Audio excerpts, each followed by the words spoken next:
Ambassador Lee Tejo walked down the long hallway of Nexus Prime Station. His black shoes made soft sounds on the metal floor.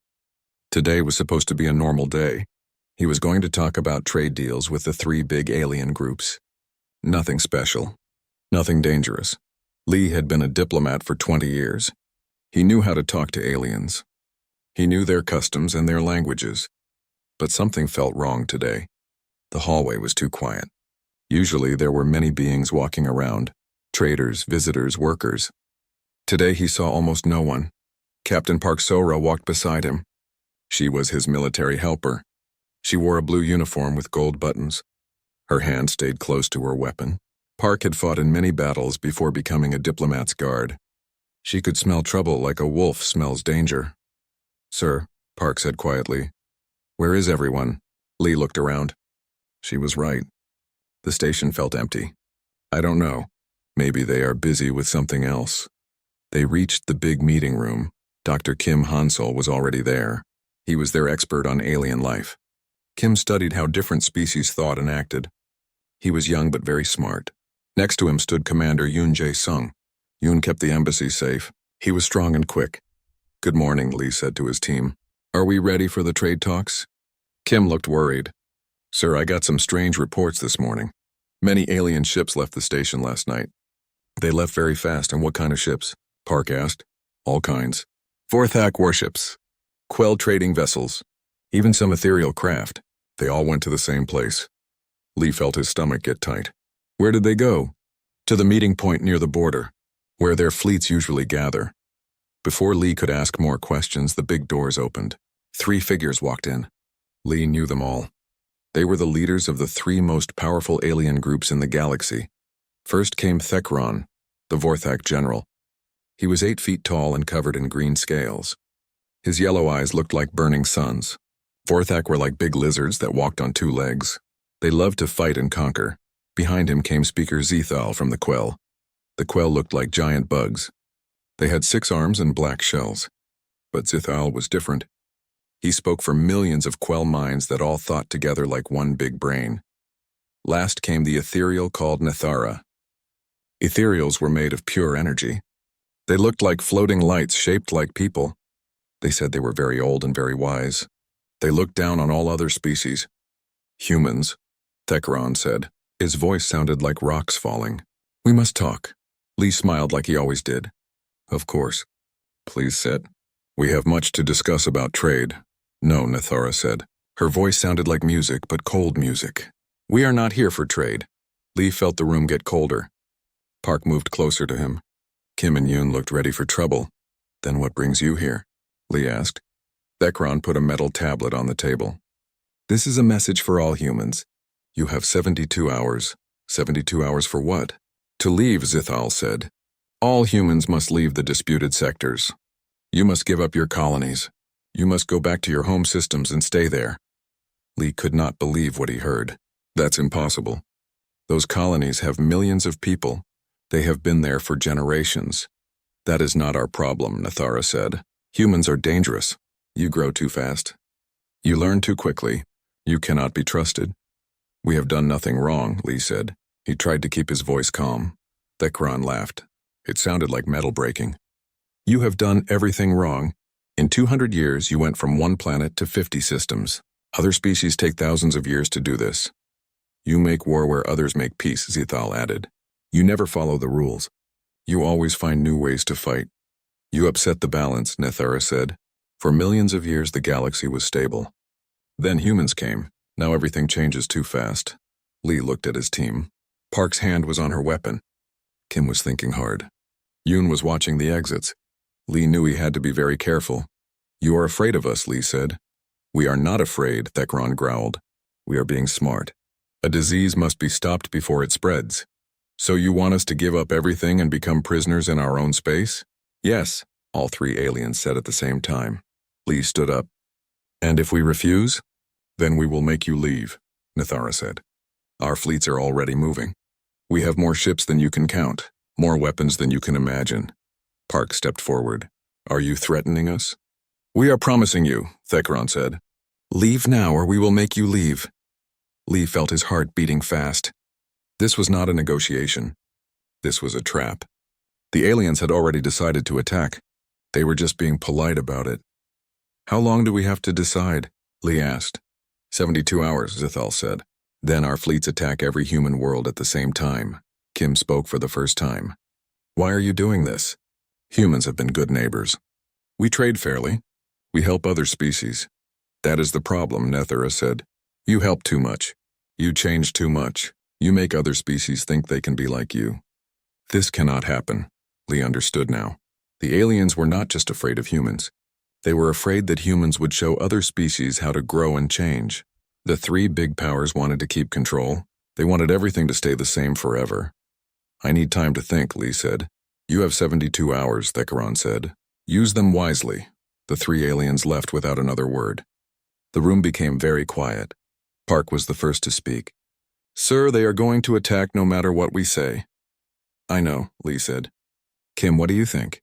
They are terrified, Kim said. Not of our weapons or our ships. They are afraid of what we represent. Change, growth, hope. Can we fight them? Yoon asked. Park shook her head. Not all three together. Their combined fleets are 10 times bigger than ours. Lee walked to the window. He could see space and the stars. Somewhere out there, millions of humans lived their lives. They had no idea that 3 alien empires wanted to destroy them. There is one thing we can try, Lee said slowly. What? His team asked. The old laws, the ancient rules that even the ethereals must follow. Trial by champion. Kim's eyes grew wide. The combat trial? But sir, that is very risky. Everything is risky now, Lee said. But if we can invoke the old law, we might buy time. Maybe we can find another way. Park nodded. It is better than waiting to die. Lee looked at his team. They were good people. They deserved better than this. All humans deserved better. Send a message to Earth, Lee said. Tell them what happened. Tell them to get ready for war. And the trial? Yoon asked. I will demand it at the next meeting. It is our only chance. Outside the window, alien ships began to appear. They were small and fast, scout ships. They were watching the station. The countdown had begun. Lee touched the tablet the aliens had left. 72 hours. 3 days to save the human race. He would not let them down. General Choi Min-ho stood in the war room on Earth. Big screens showed maps of human space. Red dots marked where alien fleets were gathering. There were too many red dots. How bad is it? He asked Admiral Kang Ji-won. Admiral Kang pointed at the screens. Very bad, sir. The Vorthak have 300 warships near the outer rim. The Quell have 500 ships coming from the core. The Ethereals have energy fleets we cannot even count. General Choi was 52 years old. He had fought in every major war for the last 30 years. He had never seen odds this bad. How many ships do we have? 200 combat vessels total, plus defense platforms around major worlds. So we are outnumbered 5-1. At least 5-1, sir. General Choi looked at the other officers in the room. They were scared, but trying not to show it. Good soldiers always tried to be brave. What about Ambassador Lee's message? This trial by champion? It might work, Admiral Kang said. The old laws are very strong. Even the 3 alien powers must follow them. But they could cheat. Yes, sir. They could attack while the trial happens. General Choi made his decision. Start the mobilization. Call up all reserves. Move the fleet to defensive positions. If they want a war, we will give them one. On the other side of the galaxy, Sergeant Major Bae Dong-hyun got the call. He was on leave, visiting his family on New Seoul Colony. His wife was making dinner. His children were playing in the yard. Bae here, he said into his communicator. Sergeant Major, this is command. You need to report immediately. What's the situation? Full alert. Possible war with 3 alien powers. Bae looked at his family through the window. His wife was laughing at something their daughter said. His son was showing her a drawing he made. How long do I have? Transport leaves in 2 hours. I'll be there. Bae was 34 years old. He had fought in the outer colony wars. He had been in battles that no one talked about. He was one of the best soldiers humanity had ever produced. But he was also a father and a husband. The thought of leaving his family made his chest hurt. His wife came outside. Was that work? Yes, I have to go. She did not ask questions. Military wives learned not to ask too many questions. How long? I don't know. Maybe a long time. She hugged him. Come back to us. Always, he said. 3 hours later, Bay stood in a briefing room with other Special Forces soldiers. A colonel he did not know was talking. "The situation is simple," the colonel said. "3 alien empires want to destroy humanity. Ambassador Lee is trying to invoke trial by champion. If it works, we need someone to fight for our entire species." Bay looked around the room. There were 20 soldiers there. All of them were the best of the best. "The trial has 3 parts," the colonel continued. "Individual combat, tactical leadership, strategic thinking. We need someone who can do all 3. "What are we fighting?" asked Captain Shin Woo-seok, a Vorthak warrior. "A Quell Collective drone, an ethereal energy being." The room got quiet. Everyone knew how dangerous those enemies were. "Who chooses our champion?" Bay asked. "Command is reviewing files now. The decision will be made in 6 hours." After the briefing, Bay called Dr. Kim Han-sol on Nexus Prime Station. "Doctor, this is Sergeant Major Bay. Can you tell me about these aliens I might fight?" "The Vorthak warrior will be huge and strong," Kim said. "Probably 8 feet tall, 400 pounds of muscle and bone. Very fast for their size. Weapons? They prefer close combat. Claws, teeth, maybe a blade. They think guns are for cowards. What about the Quell? More dangerous. The drone will have the knowledge of millions of minds. It will know every fighting technique ever used, but it might be slow to adapt to new situations. And the ethereal? Unknown. They are energy beings. Physical attacks might not work. You would need to find their core somehow." Bay thought about this. "Doctor, why do they really want to destroy us?" Kim was quiet for a moment. "Because we scare them. Not our weapons or our ships, our ideas. We show other species that they don't have to stay the same forever, that they can grow and change and become better. So this is not really about territory. No, it's about fear. They are afraid we will change the galaxy." "We will," Bay said. "That's what humans do." On Nexus Prime, Lieutenant Nam Soo-jin was working in the shadows. She was an intelligence officer. Her job was to find secrets and steal information. She had hacked into the alien communication networks. What she found was very interesting. The 3 alien powers were not as united as they seemed. The Vorthak wanted total war. They wanted to destroy every human world. The Quell were more careful. They wanted to capture human technology. The Ethereals were split. Some wanted war. Others thought humans might be useful allies. Nam found a private message between 2 ethereal leaders. "The young species grows too fast, yes. But perhaps this is not evil. Perhaps they could help us solve problems we cannot solve alone. Dangerous thinking, Vorthel. The Council has decided. The Council fears change. But change is not always destruction." Nam smiled. There were cracks in the enemy alliance. Maybe those cracks could be made bigger. Back on Earth, General Choi got the call he was expecting. "Sir, long-range sensors show alien fleets moving toward our borders. How long until they reach our space?" 70 hours, sir. So they are not waiting for the deadline. They are planning to attack early." "It looks that way, sir." General Choi looked at the star map again. The red dots were getting closer to human worlds. "Admiral Kang, I want you to take half the fleet to the outer rim. Make them think we are preparing a defensive line there. What about the real defense? We will make our stand at Sol. If they want Earth, they will have to come through the entire fleet." Admiral Kang saluted. "Yes, sir. What about the colonies? We evacuate who we can. The rest will have to hold on until we can help them." It was a hard decision. General Choi was asking some human worlds to sacrifice themselves to save others. But there was no choice. The enemy was too strong to fight everywhere at once. On New Busan Colony, Colonel Oh Hye-jin got the evacuation order. She looked at the message and then deleted it. "Ma'am?" asked her aide. "What are your orders?" "We stay. We fight." "But Command said to evacuate." "Command doesn't understand. This is our home. These people trusted us to protect them. We don't run away." Colonel Oh was 41 years old. She had grown up on New Busan. Her parents were buried here. Her friends lived here. She would not abandon them. "Start preparing defenses. Turn the mining equipment into weapons. Use the tunnels as bunkers. If the aliens want this world, they will pay for every meter." Her aides saluted. "Yes, ma'am. The Marines are with you. I know they are. That's why we will win." On a Vorthak warship, General Krexthor looked at reports from his scouts.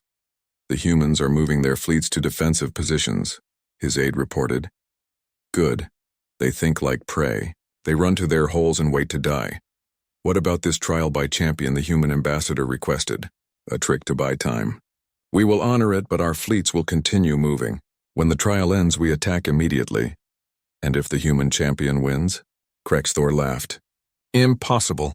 No human can defeat our chosen warriors. But in the back of his mind, a small voice whispered doubt. Humans had surprised everyone before. What if they did it again? Back on Earth, the decision was made. Sergeant Major Bae Dong-hyun would be humanity's champion. You understand what this means? General Choi asked him. Yes, sir. If I lose, the war starts immediately. If I win, maybe we get more time to prepare. Are you ready? Bae thought about his family. He thought about all the human worlds depending on him. He thought about the future of his species. I'm ready, sir. Good. Transport leaves in 4 hours. Dr. Kim will brief you on the way. Bae saluted and left to prepare. He would carry the hopes of billions of humans into battle. In space, the alien fleets continued their approach. Vorthak warships with weapons like claws, Quell swarm vessels that moved like schools of metal fish, ethereal energy ships that looked like floating stars. The greatest war in galactic history was about to begin, and it would start with a single combat between champions. Ambassador Lee looked out at the approaching fleets and made a silent promise. Whatever happened in the trial, humanity would not go quietly into the dark. They would fight. They would struggle. They would show the galaxy what humans were really made of. The storm was coming, and humanity would meet it standing tall. The ancient world of Koros was older than most civilizations. Strange stone towers reached toward the purple sky. The ground was covered with metal plates that had been there for millions of years. This was where the old laws said champions must fight. Sergeant Major Bae Dong-hyun stepped off the transport ship. The air smelled like metal and old stone. Gravity was lighter than Earth normal. His boots made soft sounds on the ancient metal ground. How do you feel? Asked Dr. Kim Hansol. Like I'm about to fight for the survival of my species, Bae said. So nervous, Kim smiled. Good. Nervous keeps you alive. Around them, thousands of beings were gathering to watch the trial. This would be broadcast across the galaxy. Every species would see what happened here. Remember what we talked about, Kim said. The Vorthak champion will try to overwhelm you with strength. Don't fight his strength. Fight his mind. The Quell drone. It knows every fighting technique ever recorded. But it cannot improvise. Do something new. Something no one has ever done before. And the ethereal? Find its core. Every energy being has a center of power. Disrupt that and you win, Bae nodded. He had spent 3 days learning everything he could about his opponents. Now it was time to put that knowledge to use. The trial grounds were a circular arena carved from black stone. 3 separate fighting areas were marked with glowing lines. Above them, floating platforms held cameras and judges from neutral species. Ambassador Lee Tae-ho was already there, standing with other diplomats. He saw Bae and nodded. Lee looked worried but tried to hide it. The first trial is individual combat, announced the chief judge, an ancient being called the curator. Each champion will face their opponent in single battle. Victory goes to the one left standing. Bae looked at his opponents. The Vorthak champion was exactly what Kim had described. 8 feet tall, covered in green scales, muscles like steel cables. Its name was Thrakmor the Unyielding. It had never lost a fight. The Quell champion was different. It looked like a normal Quell drone, but Bae could see extra parts grafted onto its body. Enhanced limbs, improved sensors, the combined knowledge of millions of minds programmed into its brain. The ethereal champion was the strangest. It looked like a floating woman made of blue light, but Bae could see something solid at its center, a small crystal that pulsed with energy. First combat, the curator announced. Human champion versus Vorthak champion. Bae walked into the first arena. The ground was smooth metal with no weapons or obstacles, just 2 fighters in empty space. Thrakmor flexed its claws. They were like sword blades. Human, it growled, you will die quickly. Maybe, Bae said. But I won't die easily, the signal came. Thrakmor charged like a living tank. Bae rolled to the side and the alien's claws scraped sparks from the metal floor. For 5 minutes, Bae ran and dodged. Thrakmor was incredibly fast for something so big.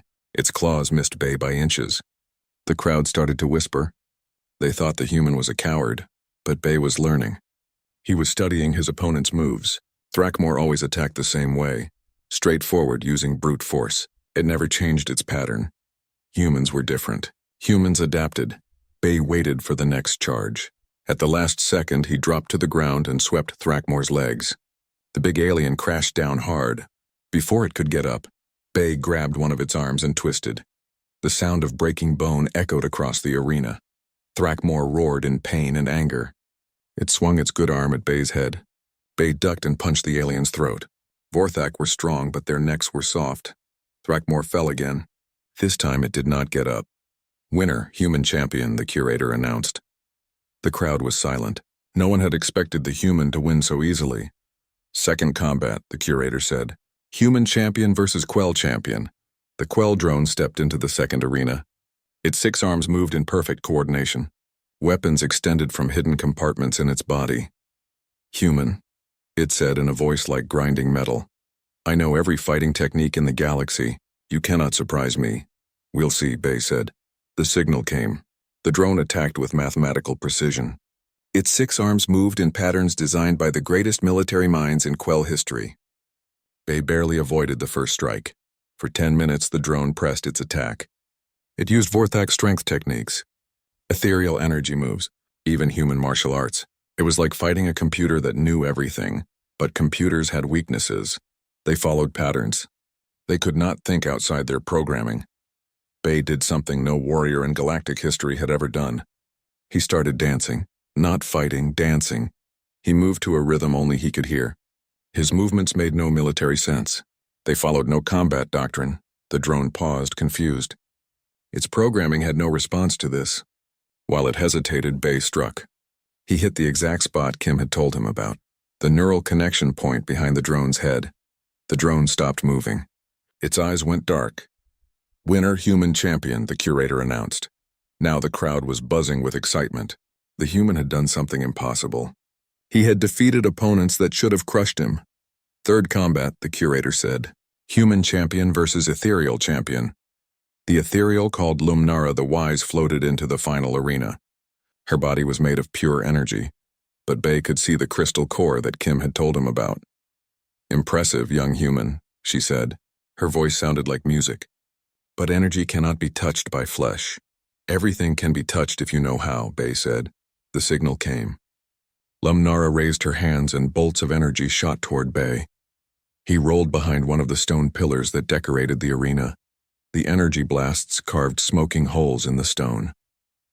This was going to be harder than the other fights. Bay looked around the arena. Ancient metal plates covered the floor. Strange symbols were carved into the stone pillars. This place was very old, older than the ethereals claimed to be. He had an idea.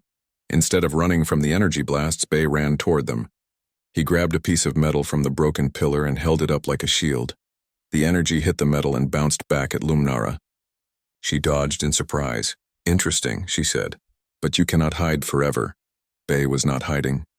He was experimenting. The ancient metal seemed to reflect ethereal energy. Maybe the builders of this place had known about energy beings.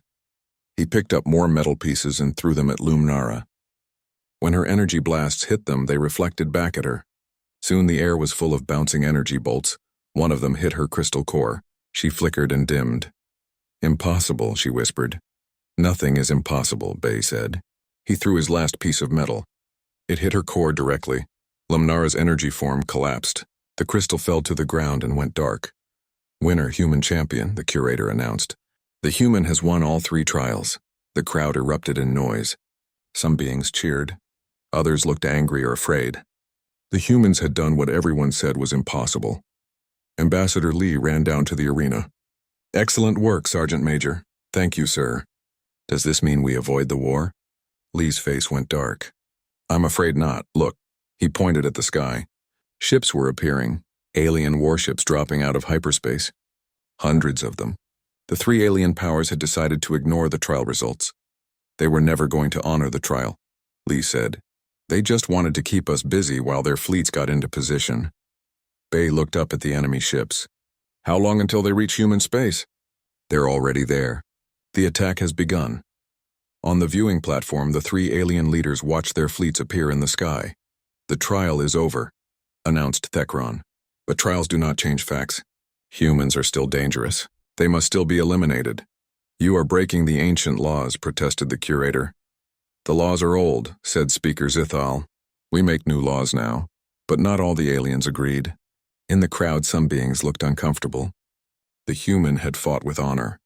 He had won fairly. This betrayal felt wrong. Orthel the Truth-Seeker, one of the ethereal leaders, floated over to the human delegation. This is not right, he said quietly.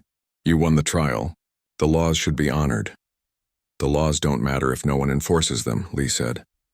Some of us still believe in honor, Forthel said. Remember that. He floated away, but his words gave Lee hope. Maybe the alien alliance was not as strong as it seemed. Bay picked up his gear and prepared to leave. The trial was over, but the real fight was just beginning. Sergeant Major, Lee said, you did something amazing here. You showed the galaxy that humans cannot be underestimated. I did my job, sir. No, you did more than that. You gave us hope. As they walked back to their ship, Bay thought about his family on New Sol. Were they safe? Were any humans safe now? The enemy ships in the sky began to move. They were heading for human space. The war everyone had feared was about to begin, but the trial had changed something.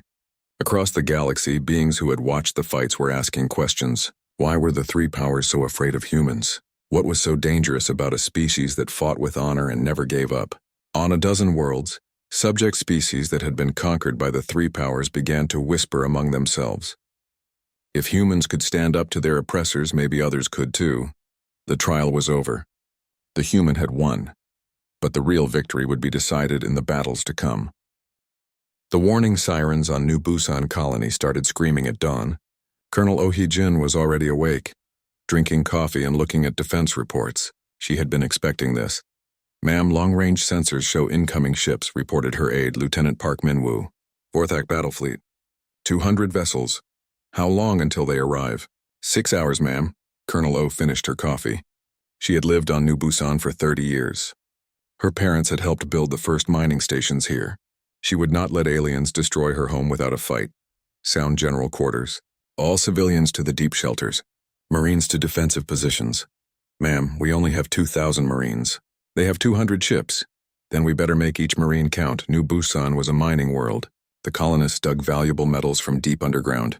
The planet was covered with tunnels, mining equipment, and processing plants. Colonel O planned to use all of it. Her Marines had spent 3 days turning the colony into a fortress. Mining lasers became anti-ship weapons. Ore haulers became mobile bunkers. The tunnel network became a maze of hidden passages and ambush points. Lieutenant, send a message to the fleet. Tell them we are making our stand here. Yes, ma'am. What should I say about our chances? Colonel O smiled. Tell them we plan to win. 50 light-years away, Captain Shin Woo-seok was leading his fighter squadron toward a Quell fleet. His 12 fighters were about to attack 300 enemy ships. The odds were terrible, but Shin had seen worse. Tiger Squadron, this is Tiger Leader, he said into his radio. Remember what we learned in training. Quell ships fly in patterns. They think like a hive mind. So we don't fly in patterns. Understood, Leader, came the replies from his pilots. Shin had studied Quell tactics for years. Their ships moved like schools of fish. Perfect coordination, but no individual creativity. Human pilots were different. Each one flew their own way. Each one was unpredictable. Break formation, Shin ordered. Attack independently. Make them think we're crazy. The fighters spread out and dove into the Quell fleet. To the aliens, it looked like chaos. 12 human fighters going in 12 different directions with no plan and no coordination. But there was a plan. The plan was to have no plan. Shin's fighter danced between 2 Quell cruisers. Their weapons tried to track him, but he was flying like no computer program could predict. He changed direction for no reason. He accelerated when he should have slowed down. He did barrel rolls just because he felt like it. The Quell targeting systems could not lock onto him. His missiles hit the first cruiser's engine section. The ship exploded in a ball of green fire. 1 down, he reported. How are you doing, Tiger 2? Having a party, Leader. These bugs can't keep up. Across the battlefield, human fighters were carving through the Quell fleet like sharks through a school of minnows. The aliens had expected organized attack formations. Instead, they got pure human chaos. In Earth's solar system, Admiral Kang Ji-won was preparing for the final battle. The alien fleets were almost at Earth. This would be humanity's last stand. Admiral, the ethereal fleet has entered the outer system, reported his communications officer.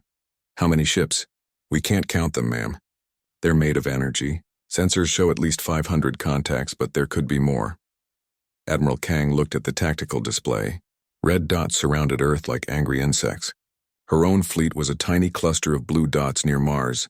All ships, this is Admiral Kang. Today we fight for our home. Today we fight for our families. Today we show the galaxy what humans are made of. The reply came from 100 ship captains at once. Yes, ma'am. Begin attack pattern Delta. All fighters launch. All weapons free. The human fleet charged toward the center of the alien formation. It looked like suicide. 3 alien empires against 1 human fleet. But Admiral Kang had a secret weapon. Humans fought differently than anyone else. Back on New Busan, the Vorthak ships were landing. Colonel O watched from her command bunker as alien dropships touched down near the main settlement. Here they come, she said. Remember, let them get close. Make them think this will be easy. The Vorthak ground forces were impressive. Thousands of 8-foot-tall lizard warriors in powered armor, heavy weapons that could destroy buildings, transport vehicles that looked like metal dinosaurs. They marched toward the colony in perfect formation. Their general Krexfor the Destroyer was confident. He had conquered dozens of worlds. Humans were just another weak species to crush. But as his forces reached the settlement, something strange happened. The humans were not where they were supposed to be. The buildings were empty. The streets were deserted. Where was everyone? Sir, reported one of his officers, we're not detecting any life signs in the main colony. Cowards, Krexfor growled. They ran away. Search the buildings. Kill any humans you find. But as his troops entered the buildings, the real battle began. Colonel O had hidden her Marines in the tunnel system under the colony. When the aliens entered the buildings above, the Marines came up through hidden passages. The first thing the Vorthak knew about the ambush was when their commander exploded. Now, Colonel O shouted. Marines burst from tunnels, from sewers, from basements. They hit the alien force from 6 directions at once. Mining charges brought down buildings on top of alien vehicles. Converted industrial lasers cut through alien armor. Within minutes, half the Vorthak ground force was destroyed. How? Krexivor demanded. How did they know where we would be? Sir, we followed standard attack doctrine. Maybe they studied our tactics. Krexivor realized his mistake. He had treated humans like every other species he had conquered. But humans were not like other species. They learned. They adapted. They improvised. Changed tactics, he ordered. No more standard formations. Random search patterns, but it was too late. The Marines had vanished back into their tunnels. The colony looked empty again. But Krexivor knew they were still down there, waiting for the next chance to strike. In space above Earth, the battle was not going as the aliens expected. Admiral Kang's fleet was supposed to be destroyed by now. Instead, human ships were somehow holding their own against impossible odds. The secret was something called distributed command. Instead of having one admiral give all the orders, each human ship captain was free to make their own decisions. This made the fleet unpredictable. When alien computers calculated what the humans would do next, the humans did something else instead. Captain Lee Sung-min commanded the destroyer Seoul. His ship was facing 3 Vorthak cruisers at once. By all logic, he should retreat or surrender. Instead, he ordered a ramming attack. Sir? Asked his first officer. Did you say ramming? You heard me. Full speed ahead. Target the lead cruiser. The Vorthak ships tried to get out of the way, but they were too slow. Seoul smashed into the lead cruiser's side, tearing a huge hole in its hull. Both ships were destroyed, but Seoul's sacrifice allowed 2 other human ships to escape. Across the battlefield, human captains were making similar decisions. They traded their ships for tactical advantages. They sacrificed themselves to save others. They did things that no computer could predict and no alien could understand. On the research station at Luna, Dr. Lim Yan-Su was working on humanity's secret weapon. She had been studying ethereal energy patterns for years. Now she thought she had found their weakness. The energy matrix has a resonance frequency, she explained to her team. If we can disrupt that frequency, their ships will lose power. How do we do that? Asked her assistant. Music, Dr. Lim said. Music? Specifically human music. The rhythms and harmonies confuse their energy patterns. I've modified our communication arrays to broadcast on the right frequency. It sounded crazy, but humans had always been a little crazy. Dr. Lim activated her device. Across human space, communication arrays began broadcasting. Not battle orders or surrender demands, music. Human music from a dozen different cultures. Classical symphonies, rock songs, jazz improvisation. The effect on the ethereal ships was immediate. Their perfect energy formations began to wobble. Some ships flickered and went dark. Others spun out of control. "It's working!" Dr. Lim shouted. "The ethereals are breaking formation." But the victory was not complete. The Vorthak and Quell fleets were still fighting, and on New Busan, Colonel O's Marines were running out of ammunition. "Ma'am, we can't hold much longer," Lieutenant Park reported. "Too many of them." Colonel O looked at her tactical display. Her Marines had destroyed most of the Vorthak ground force, but more ships were landing. Soon they would be overwhelmed. "Send a message to any human ships in the area," she ordered. "Tell them New Busan needs help." "Ma'am, there are no human ships left in this sector." "Then send the message anyway. Someone might hear it." The message went out on all frequencies. "This is New Busan Colony. We are under attack. Any human vessels, please assist." The reply came from an unexpected source. "New Busan, this is Free Company Vengeance. We hear you. Help is coming." Colonel O had never heard of Free Company Vengeance, but in the distance she could see new ships dropping out of hyperspace. Not human ships. Not Vorthak ships, they were ships from a dozen different species. Rebels who had been fighting the three alien empires for years. Species that had seen the human trial and decided to stand up for themselves. "This is Captain Veltar of the Naxian Resistance," came another voice. The galaxy was on fire. From his office on Nexus Prime Station, Ambassador Lee Tae-ho watched the news feeds. Dozens of worlds were in rebellion. The three alien empires that had seemed so powerful were cracking apart. "Sir," Lieutenant Nam Soo-jin reported, "I'm getting secret messages from moderate ethereal factions. They want to talk. And what about the Quell? Sub-Queen Kliktara has separated from the main consortium. She controls about 30% of their fleet." Lee felt hope for the first time in days. "And the Vorthak?" "Still unified, but their forces are spread thin, fighting rebellions on a dozen worlds." Lee looked at the tactical display. The situation was changing fast. What had started as a war to destroy humanity was becoming a galactic civil war. "Set up secure communications with the moderate factions. It's time to talk." But even as diplomats prepared to talk, soldiers were still fighting. High above Earth, Admiral Kang Ji-won's fleet was locked in the final battle with the alien hardliners. The enemy had lost many ships, but they were not giving up. "Admiral," her tactical officer reported, "the Vorthak flagship is making a run at Earth. If it gets through our lines, it could destroy the capital." Admiral Kang looked at the display. The massive Vorthak ship was 3 times the size of her largest cruiser. It was covered with weapons and armor. Her remaining ships were too damaged to stop it. "All vessels, intercept the flagship. Everything we have." "Ma'am, we don't have enough firepower." "Then we make enough." Admiral Kang's fleet charged the enemy flagship. It was a desperate attack by ships that should have been in repair yards. But human crews had learned to push their equipment beyond normal limits. The battle was savage. Human ships exploded under alien fire, but each sacrifice bought time for others to attack. Slowly, the massive Vorthak ship began to take damage.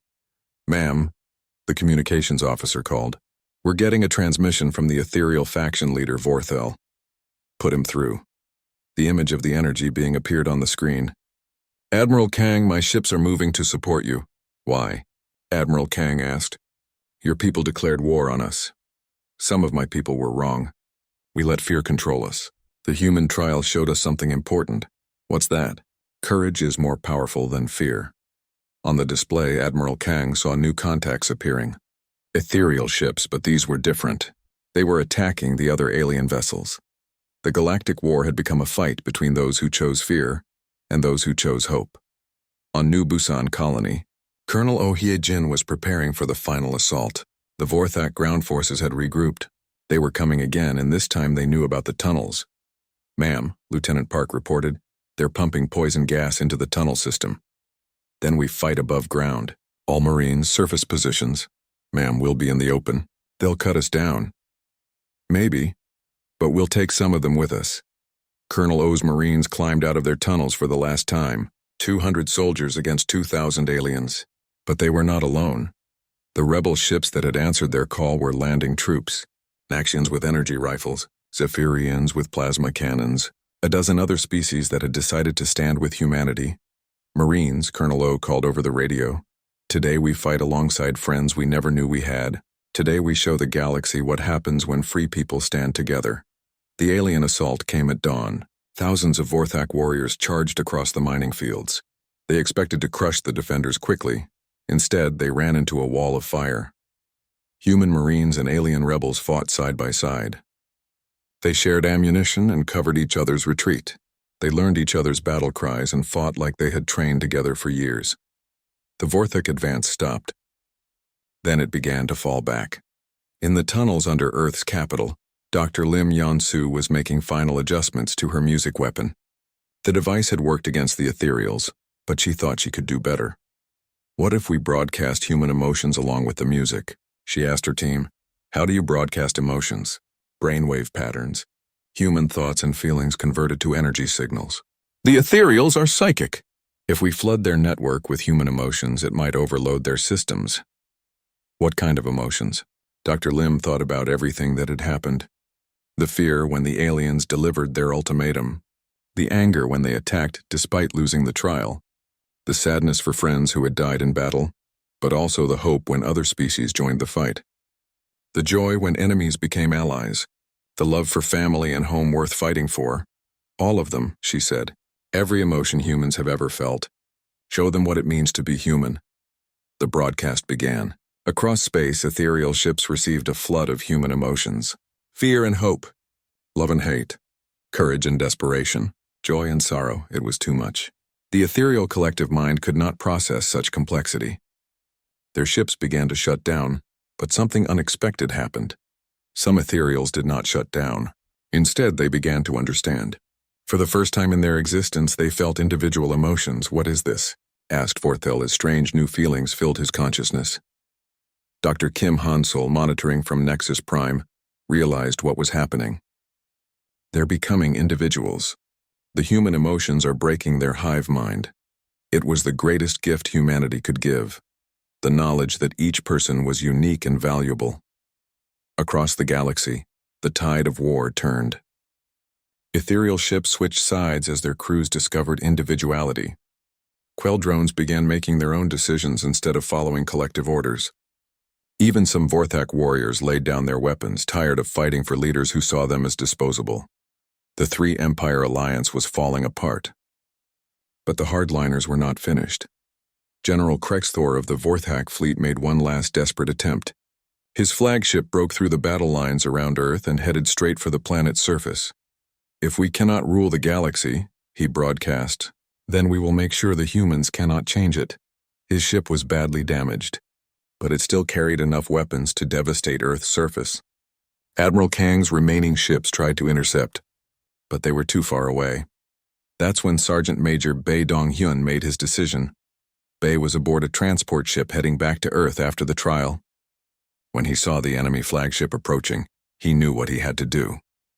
Take us to intercept that ship, he ordered the pilot. Sir, this is just a transport. We don't have weapons. We have something better. We have determination. The small transport ship accelerated toward the massive Vorthak flagship. It was like a mouse attacking a tiger. Sir, the pilot said, what's the plan? We ram them. Sir, that will kill us all. Yes, but it will save Earth. Bae thought about his family on New Sol, his wife, his children. They would live in a free galaxy because of what happened today. Do it. The transport ship slammed into the Vorthak flagship's engine section. Both vessels exploded in a ball of fire that lit up Earth's sky like a second sun. The war was over.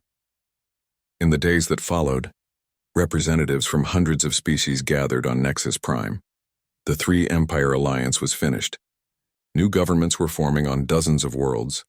Ambassador Lee stood before the assembled delegates. We are here to build something new, not an empire ruled by fear, but a confederation built on cooperation. What do you call this new government? Asked Vorthel, who now spoke for the Free Ethereals. The United Species Council, Lee said. Every species has a voice. Every world has a vote. No one rules over anyone else. Sub-Queen Kliktara, speaking for the independent Quell, asked, who will lead this council? The answer surprised everyone. We will take turns, Lee said. Leadership will rotate between species. Humans will not rule over others. We will serve alongside them. It was a new idea, a government where no one was permanently in charge, where power was shared instead of hoarded. 5 years later, Ambassador Lee stood in his new office. He was the first Secretary General of the United Species Council. Next year, leadership would pass to a Naxian. The year after that, to a Zephyrian. "Sir," his aide reported, "we have reports of another conflict in the Outer Rim. A species called the hegemony is attacking peaceful worlds." Lee smiled. "Assemble a diplomatic team and ready the defense fleet." "Yes, sir." "Who should lead the military response?" "Admiral Kang, if she's available. And see if Colonel O wants to come out of retirement." The galaxy had learned something important during the war. Diplomats and soldiers worked best when they worked together. Sometimes you talked to your enemies. Sometimes you fought them. The trick was knowing which to do when. Outside Lee's window, ships from 100 different species patrolled the space lanes. Human vessels flew alongside former enemies who had become friends.